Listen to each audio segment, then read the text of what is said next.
اعوذ باللہ من الشیطان الرجیم بسم اللہ الرحمن الرحیم اللہم صلی علی محمد و آل محمد وعجل فرجہم اجمعین۔ السلام علیکم ورحمۃ اللہ وبرکاتہ۔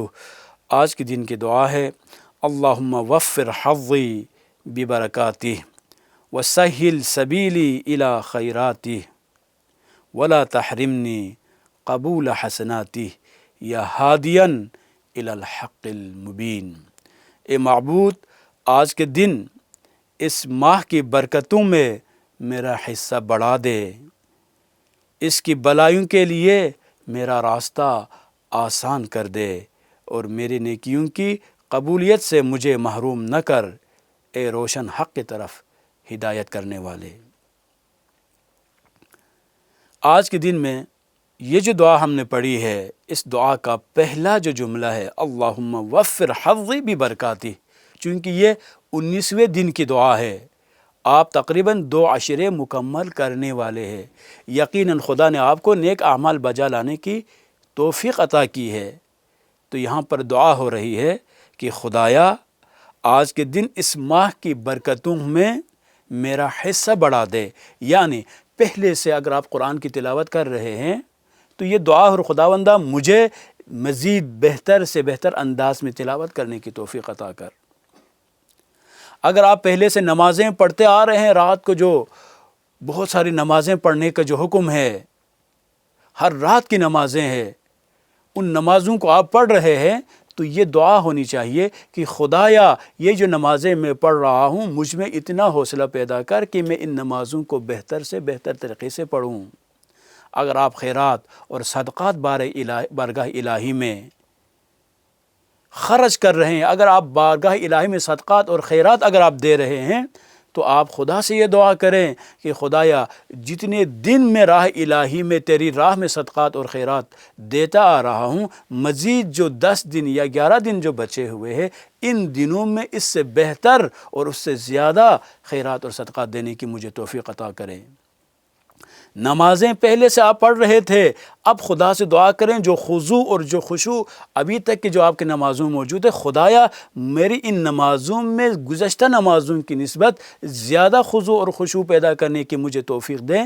تو پہلی جو بات ہے کہ انسان کو یہ جو کمال کا جو سفر ہے، اس سفر میں کہیں پر بھی رکنا نہیں چاہیے، اور یہ روحانی جو لذتیں ہیں، یہ روحانی جو لطف جو انسان کو ملتا ہے، اس کی کوئی لمیٹیشن نہیں ہے۔ یہ فزیکل جو ورلڈ ہے، یہ جو مادی جو دنیا ہے، اس دنیا کی طرح نہیں ہے کہ یہاں پر اگر دور ہے تو چلتے چلتے انسان اس کا قریب ہو سکتا ہے، پھر منزل تک انسان پہنچ جاتا ہے، مزید ہو سکتا ہے کہ منزل آگے نہ بڑھے، لیکن روحانی جو اسپرچول جو جرنی ہے، اس میں جتنا انسان آگے بڑھے گا اتنا ہی زیادہ قرب الہی اسے نصیب ہوتا ہے۔ پھر وہ ایام بھی انسان کو نصیب ہوتے ہیں کہ جہاں انسان مسجد میں جانے کے لیے بے قرار رہتا ہے، دعاؤں کے لیے بے قرار رہتا ہے، رمضان مبارک کی ان بابرکت ساعتوں سے استفادہ کرنے کے لیے انسان بیتاب رہتا ہے، نیک اعمال کو بجا لانے کے لیے یہ بیتاب رہتا ہے۔ یہ سب کچھ کیوں ہو رہا ہے؟ یہ سب کچھ اس لیے ہو رہا ہے کہ خدا اس انسان کے جو نیک اعمال ہے، ان نیک اعمال میں اس انسان کو برکت عطا کر رہا ہے، لہٰذا ہمیں نیک عمل کے کسی بھی مرحلے پر اس غرور میں مبتلا ہونے کی ضرورت نہیں ہے۔ بس میں نمازیں پڑھ رہا ہوں، بس that is enough for me, میں 10 بندوں کو میں کھلا چکا ہوں، بس یہ میرے لیے کافی ہے۔ ایک قرآن جو ہے مکمل ختم کر چکا ہوں تلاوت کر کے، یہ میرے لیے کافی ہے۔ نہیں، یہ کافی نہیں ہے، آپ کو آگے بڑھنا ہے۔ اور دوسرا وَسَهِّلْ سَبِيلِي إِلَىٰ خَيْرَاتِهِ، اور بلائیوں کے لیے میرا راستہ آسان فرما۔ بہت سارے لوگ معاشرے میں ایسے آپ کو ملیں گے جو نیکی کرنے کا ارادہ رکھتے ہیں، لیکن جب بھی نیکی کرنے کا جب وقت آتا ہے تو وہ پیچھے ہٹ جاتے ہیں، بچوں کے خیالات اس کے ذہن میں پیدا ہونا شروع ہو جاتے ہیں، اور بہت ساری چیزوں کے بارے میں، یہ کاروبار کے بارے میں سوچنا شروع کر دیتا ہے، یہ بہت سارے اب کہیں پر اگر درس ہو رہا ہو، جانے کے لیے اس کا دل کر رہا ہوتا ہے، لیکن جب وقت آتا ہے تو پھر وہ بہانے ڈھونڈنا شروع کر دیتا ہے۔ آج میری یہ مجبوری ہے، کل میری یہ مجبوری تھی، اور پرسوں میرے لیے یہ مسئلہ پیش آئے گا۔ اس کے نتیجے میں نیکیوں کی جو راہ ہے اس راہ پہ وہ چل نہیں سکتا، اس کے لیے مشکلات پیش آتی ہے۔ تو نیک اعمال بجا لانے کے لیے بھی خدا کی طرف سے توفیق کی ضرورت ہے۔ آپ خدا سے دعا مانگیں کہ وہ راستہ آپ کے لیے آسان ہو۔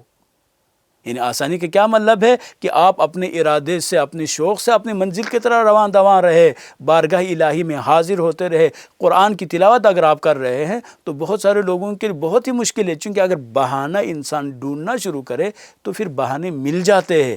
لیکن سوچنا یہ چاہیے ان تمام تر بہانوں کے ساتھ میں بارگاہ الہی میں کیسے حاضر ہو سکتا ہوں؟ خدا اگر مجھ سے یہ پوچھے کہ یہ نیک اعمال بجا لانے کی تمہیں جو توفیق ملی تھی، ان اپرچونیٹیز کو کیسے اویل کیا؟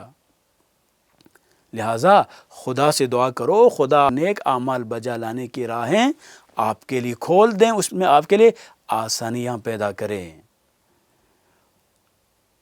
اور وَلَا تَحْرِمْنِ مِنْ قَبُولِ حَسَنَاتِهِ، اور تیسرا جو پوائنٹ ہے وہ یہی ہے کہ نیک اعمال فرض کر آپ بجا لاتے ہیں، آسانی سے بجا لاتے ہیں، خلوص سے بجا لاتے ہیں، لیکن اس کے بعد بھی قبولیت ایک الگ مرحلہ ہے۔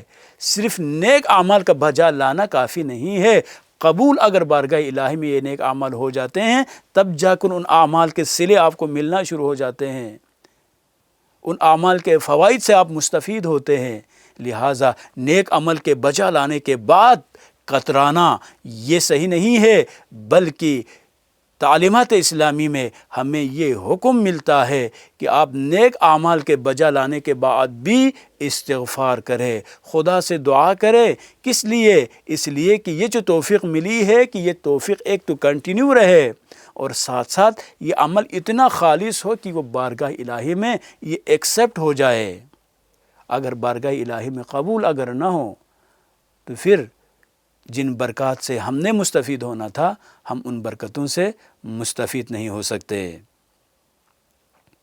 اور ہمیں یہ سمجھنے کی ضرورت ہے کہ اس ماہ مبارک میں صرف چند معمولی عبادتیں جو سال کے باقی ایام میں انجام دیتے تھے انہی اعمال کو بجا لا کر بس کافی سمجھیں، نہیں، یہ کافی نہیں ہے۔ رمضان المبارک میں سال بھر کہیں آپ کر غلطیاں اگر آپ سے سرزد ہوتی رہی ہیں تو آپ کو اور ہمیں چاہیے کہ اس ماہ مبارک میں کوئی 10 منٹ دن میں کم از کم 10 منٹ آپ اس کام کے لیے مختص کریں کہ ابھی تک آپ کون کون سے ایسے کام انجام دیتے رہیں کہ جو خدا کو پسند تھے، اور کتنے ایسے اعمال انجام دیتے رہیں جو خدا کو پسند نہیں۔ 24 گھنٹوں میں سے 10 منٹ فقط تنہائی میں بیٹھ کر صرف یہ سوچیں کیا میں مرضی الہی کے مطابق زندگی گزار رہا ہوں یا زندگی نہیں گزار رہا۔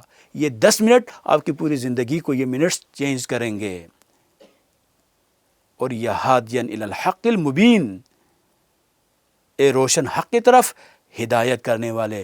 ہدایت صرف خدا سے ملتی ہے، اور خدا کی طرف سے جو ہدایت مل جاتی ہے وہی ہدایت انسان کو اپنی منزل مقصود تک پہنچا دیتی۔ ہدایت یعنی روشنی ہے، ہدایت منزل کی طرف بڑھنے کے لیے مواقع ہے، ہدایت تاریکیوں سے نکلنے کے لیے نجات کے راستے ہیں۔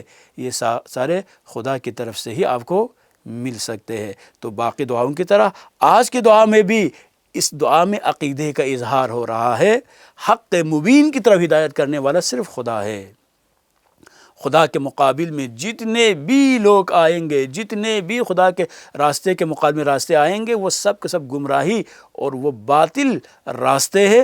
ان راستوں پر چل کر کبھی بھی انسان اپنی منزل تک نہیں پہنچ سکتا۔